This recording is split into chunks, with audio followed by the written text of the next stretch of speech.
नमस्कार, breaking news देख रहे हैं आप और मैं हूं आपके साथ परवीन शेख। इस वक्त की बड़ी खबर राम मंदिर दान चोरी मामले से जुड़ी है, जिसमें आरोपियों की रिमांड में कई अहम खुलासे होने का दावा किया जा रहा है। तो दूसरी तरफ एसआईटी भी आज अपनी फाइनल रिपोर्ट सबमिट करा सकती है और इस रिपोर्ट में कई चौंकाने वाले नाम सामने आ सकते हैं। इसके साथ साथ इस पूरे मामले पर सियासत भी खूब जोर शोर से चल रही है। विपक्ष इस पर सवाल उठा रहा है, जांच पर सवाल उठा रहा है, तो दूसरी तरफ अयोध्या पुलिस भी ताबड़तोड़ एक्शन ले रही है, छापेमारी जारी है, दबिश दी जा रही है। टिन्नू यादव और मनीष यादव के रिश्तेदारों से भी पूछताछ की जा रही है। और इस पर ज्यादा अपडेट के लिए मेरे साथ जुड़ रहे हैं मेरे सहयोगी हर्ष भारद्वाज।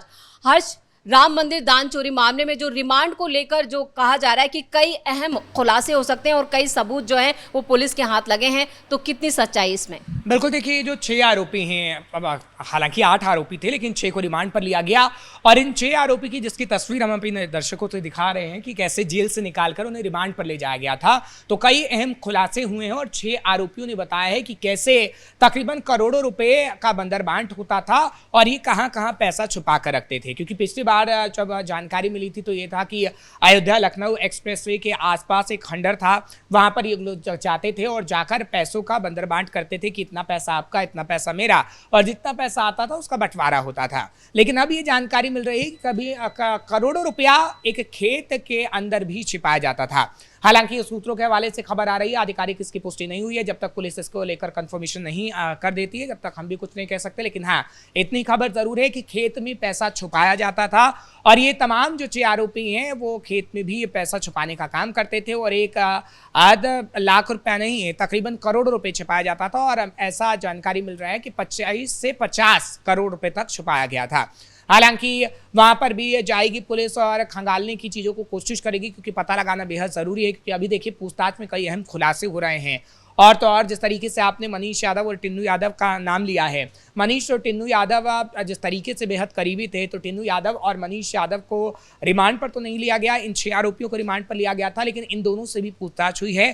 तो टिन्नू यादव की जो 50 करोड़ की प्रॉपर्टी है उसको लेकर पूछताछ की गई और ये कहा जा रहा है कि टिन्नू यादव ने कबूला है कि किस तरीके से वो दान चोरी करता था और दान चोरी करके वो प्रॉपर्टी को बनाने का काम करता था। हालांकि इससे पहले उसकी एक वीडियो सामने आई थी जब वो अपील कर रहा था कि मैंने जो प्रॉपर्टियां बनाई हैं अपनी मेहनत की कमाई से बनाई है, मेरा कोई दान चोरी में हाथ नहीं है। लेकिन अब ये खबर आ रही है कि पुलिस के सामने उसका कबूलनामा हो गया है और पुलिस थाने में उसकी कुटाई तक कर रही है। खैर, आगे आने वाले समय में टिन्नू और बड़े खुलासे कर सकता है, क्योंकि देखिए पुलिस पर निर्भर है कि आखिर किस तरीके से टिन्नू यादव से गहरे राज को उगलवाना है। लेकिन हर्ष, इस दौरान अयोध्या पुलिस जो है वो ताबड़तोड़ एक्शन ले रही है, छापेमारी जारी है और कई जगह फिर आज सुबह सुबह ही खबर आई कि कई जगह से फिर तलाशी अभियान जो है वो अयोध्या पुलिस का शुरू हो गया। ऐसे में जो मनीष यादव हैं और उनके रिश्तेदार और करीबियों पर अब शिकंजा कसता हुआ नजर आ रहा है, तो क्या समझा जाए कि अभी और इस पूरे मामले में कई और चौंकाने वाले नाम सामने आ सकते हैं? बिल्कुल, देखिए अब कहीं ना कहीं कड़ियां जुड़ती हुई नजर आ रही हैं, क्योंकि मनीष यादव हो या फिर मनीष यादव के रिश्तेदार हों,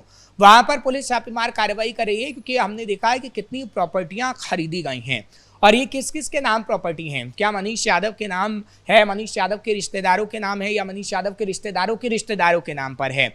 तमाम प्रॉपर्टी डीलरों से पूछताछ भी हो रही है कि कहीं मनीष यादव ने कोई प्रॉपर्टी तो आपसे नहीं खरीदी कि 20,000 30,000 की सैलरी वालों के पास इतना करोड़ों रुपया कहां से आया? अचानक से वो लाखों की प्रॉपर्टी खरीद रहे हैं, जमीन खरीद रहे हैं, तो धोखाधड़ी तो हुई है। बिल्कुल, देखिए और आसपास के लोग भी यही कह रहे हैं। जब मीडिया कर्मी जा रहे हैं टिन्नू यादव व मनीष यादव के घर के आसपास, तो वो लोग ये कह रहे हैं कि जब से ये राम मंदिर में कर्मचारी बने हैं तभी से इनकी प्रॉपर्टी बढ़ने लगी। इससे पहले इनके पास छोटा सा मकान था, लेकिन अचानक से इतनी बड़ी प्रॉपर्टी कहाँ से ये लोग खरीद ले रहे हैं? क्योंकि देखिए अचानक से किसी के पास करोड़ों रुपया आ तो नहीं जाएगा, और करोड़ों रुपया अगर टिन्नू यादव या मनीष यादव के पास आया तो कहीं ना कहीं उसमें बड़ा झोल था। और झोल ये था कि वो दान पात्र से चोरी कर रहे थे और नोटों के बंडल अपने घर ले जा रहे थे, और उस झोल का जब पता लगा तो तमाम कड़ियां अब खुलती हुई नजर आ रही हैं। लेकिन ये जरूर कहा जा सकता है कि अभी कई और लोग इसमें नप सकते हैं, क्योंकि देखिए सिर्फ 8 लोग नहीं हैं, हम बार बार ये कह रहे हैं, क्योंकि 8 लोग पर तो एफआईआर हुई है और अभी 8 लोग जेल के अंदर है, रिमांड पर लिया जा रहा है, पूछताछ हो रही है। लेकिन इसमें 100 से ज्यादा ऐसे लोग हैं जो कहीं ना कहीं नपेंगे, क्योंकि बॉडी चाहे फिर वॉचमैन से लेकर हो या फिर अन्य कर्मचारी। क्योंकि आपने देखा कि अभी टिन्नू यादव का एक किराएदार जो कि शीट बनाने का काम करता था राम मंदिर में, उसके पास भी करोड़ों की संपत्ति का खुलासा हुआ है। तो ऐसे तकरीबन 100 से ज़्यादा लोग हो सकते हैं जिससे पूछताछ की जाएगी। हाँ, इतना ज़रूर है कि आरोपी 7 हैं, 8 हैं, 10 हैं, 12 हैं, ये कहीं ना कहीं पुलिस पता लगाएगी और आरोपियों पर आरोप सिद्ध होता है या नहीं होता, क्योंकि देखिए अभी सबूत कहीं ना कहीं खंगाले जा रहे हैं, सबूतों को इकट्ठा किया जा रहा है, कोर्ट से रिमांड मांगी जा रही है। 14 घंटे की जो रिमांड ली गई थी और उन 6 आरोपियों की, और उन 6 आरोपियों ने अहम खुलासे किए हैं। अब उन्हीं सबूतों को कहीं ना कहीं कोर्ट के अंदर रखा जाएगा। बिल्कुल, आज हर्ष काफी अहम दिन भी माना जा रहा है क्योंकि एसआईटी भी अपनी फाइनल रिपोर्ट आज सौंप सकती है। तो इस रिपोर्ट को लेकर जो उत्सुकता बनी हुई है वो ऐसा क्यों है? क्या इस रिपोर्ट में भी कुछ अहम खुलासे होंगे? बिल्कुल, देखिए एसआईटी ने जो पिछली बार रिपोर्ट दी थी वो कहीं ना कहीं 20 पन्नों की थी और उस रिपोर्ट में अनिल मिश्रा का नाम मुख्य तौर पर था कि एसओपी जो पालन करवाया जाना था वो एसओपी पालन अनिल मिश्रा ने नहीं करवाया। और अनिल मिश्रा का नाम जब एसआईटी ने अपनी रिपोर्ट में डाला तो आप समझ लीजिए कि अनिल मिश्रा आगे आने वाले समय में जेल के अंदर भी जाएंगे, क्योंकि एसआईटी अगर किसी को कोड करके लिख रही है कि आपने एसओपी का पालन नहीं किया और आपने लापरवाही बरती है तो आप इतना तय है कि उनसे पूछताछ भी होगी और वो जेल की सलाखों के पीछे भी होंगे।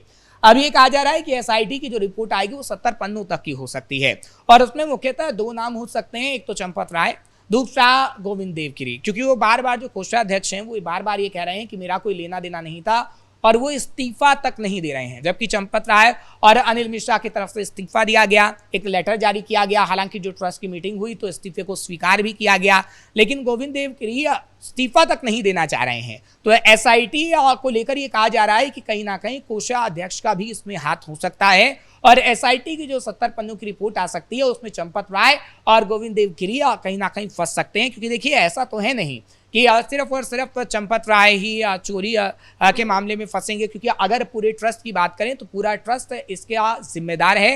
आपने ट्रस्ट का जिक्र किया, अब ट्रस्ट में नए मैनेजमेंट को लेकर भी जो हलचल है वो काफी तेज हो गई है, क्योंकि नए आवेदन मांगे जा रहे हैं सीईओ के लिए और जो सीईओ के लिए 24 घंटे में बताया गया कि हर्ष लाखों की तादाद में आवेदन आ चुके हैं। तो ये क्या बता रहा है? बिल्कुल, देखिए सीईओ के लिए जो कहा जा रहा था कि आवेदन दीजिए, तो सोशल मीडिया पर भी भरमार है। सोशल मीडिया पर लोग लिख रहे हैं कि हम भी सीईओ बनना चाहते हैं। हालांकि जो पात्रता है उसकी पात्रता दी गई है कि किस तरीके से आपको हिंदू होना चाहिए, आप सनातनी हो, साथ ही साथ किसी अच्छे विश्वविद्यालय से आपको ग्रेजुएट होना चाहिए और आपको तमाम भाषाओं का ज्ञान होना चाहिए। ऐसे कई आवेदन में लिखे गए हैं और पात्रता, हाँ, जो क्राइटेरिया है उसको कहीं ना कहीं जो पार करेगा वही कहीं ना कहीं होगा सीईओ।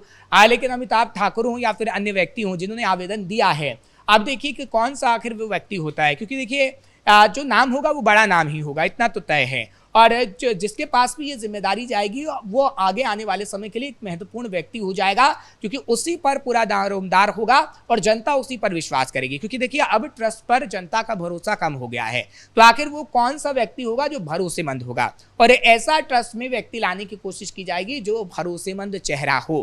क्योंकि देखिए हिंदुओं की अगर बात करें तो हिंदुओं की आस्था तो रामलला से है, लेकिन कई धर्मगुरु ऐसे हैं, कई ऐसे लोग हैं जिन पे विश्वास उनका सबसे ज़्यादा है, और क्या उनमें से ही एक व्यक्ति ट्रस्ट पर विराजमान होगा, उसका सीईओ होगा, ये तो खैर व्यक्ति बता पाएगा। लेकिन इतना ज़रूर है कि जो अब मानक तय किए जा रहे हैं वो ऐसा दिखाते हैं कि अब तमाम जो जानकारियां होंगी वो दर्शकों को भी मिल सकेंगी, हमारे दर्शकों को, कि आखिर जो चढ़ावा चढ़ रहा है उस चढ़ावे का आखिर क्या हो रहा है। क्योंकि देखिए पहले क्या होता था, अभी तमाम मंदिर ले लीजिए, अभी 20 टन चांदी के गबन का भी मसला वैष्णो देवी में आया है, कई और मंदिर हैं वहाँ पर भी ऐसे मामले सामने आए हैं। तो आखिर जो दान जाता है उसका हिसाब किताब लेखा जोखा कौन रखेगा?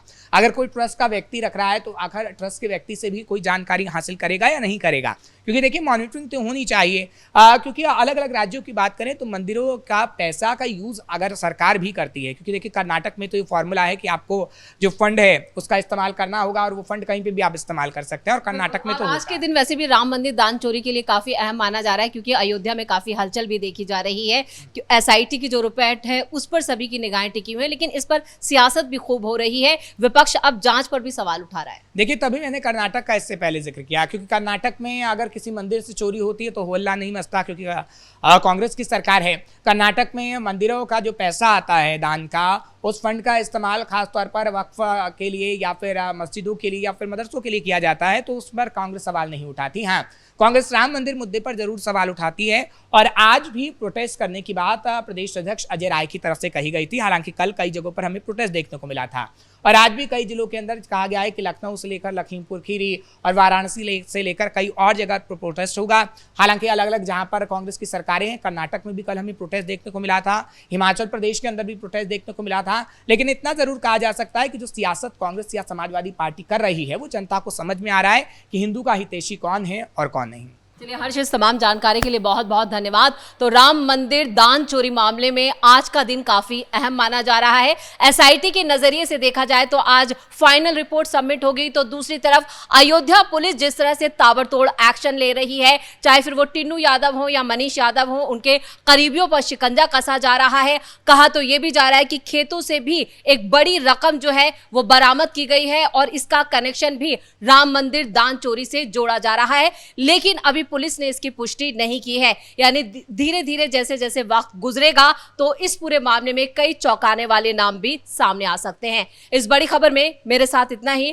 कैमरामैन राजकुमार के साथ मैं परवीन शेख, कैपिटल टीवी।